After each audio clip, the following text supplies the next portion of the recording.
Hi, this is Sadaf. Welcome to my channel.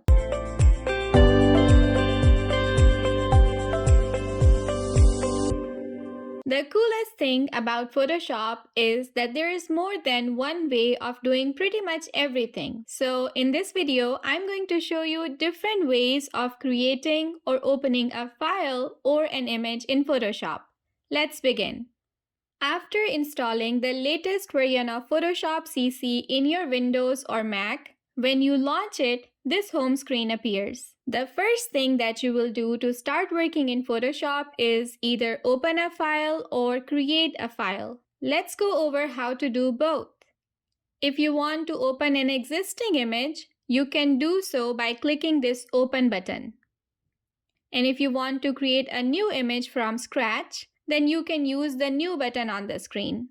However, there is another way in Photoshop to get to the same commands, and that is by going up to the File menu and choosing New or Open from there. Let's choose Open from the File menu to open some existing image files into Photoshop. This will launch your Windows File Explorer or your Mac Finder, where you will navigate through your file system to an image file to select it. If you want to open more than one image at a time, hold the Control key on Windows or Command key on Mac and select another image file. Then click the Open button.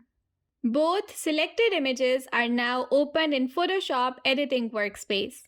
At the top, you can see there's a tab for each of these opened images. This tab tells us the name of image, the type of file, and the current zoom level of image. To switch between these images, just click on their tab.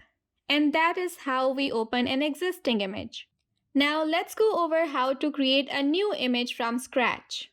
For that, go up to the File menu again and this time choose New. A new document dialog box opens. Photoshop comes with a lot of blank document presets that you can start with. To find the one that works best for you, first select the category of the documents from top of the window. Photo, print, art and illustration, or any one of these others. I will click on photo and here you will see different presets. Only a few presets are displayed at first, but you can see more by clicking View All Presets.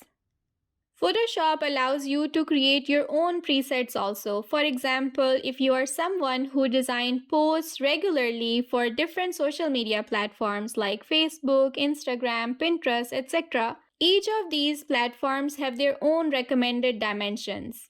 So you can create your presets for designing such posts. That way you don't have to worry about creating blank document from scratch every single time. Check the link in I button on how to create custom presets. Alright, getting back to selecting one of these options. I will select this one, the landscape orientation 6x4. When I select this option, you see over to the right, all the details of this preset are laid out for me, including width and height. If you decide that's not exactly the size that you want, you can type different width and height in these fields. Any of these other settings on the right could also be customized, but I will leave it as it is and click Create. And here we have a blank document opened in Photoshop, ready to be worked on. We can add photos, text, or shapes in this blank document to create our graphics from scratch. Now that you have learned the basic ways of opening or creating documents in Photoshop, let me show you some shortcuts of performing the same tasks. Shortcuts are extremely helpful for a smooth and fast workflow in Photoshop. Okay, the shortcut to open any document in Photoshop is by pressing Ctrl+O in Windows or Command+O in Mac.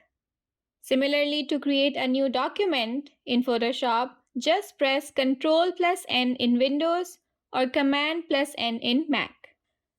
One other pretty nifty way to open any document in Photoshop is to drag and drop it directly from your folder into Photoshop. Let me show you how. Open the folder where your documents or files are. Select the image you want to open in Photoshop and drag it into the Photoshop's window. And there you have it. So these were all different ways to open or create files in Photoshop. I hope the video was helpful to you. If you enjoyed it, don't forget to give it a thumbs up and subscribe to my channel to keep learning. Thank you for watching.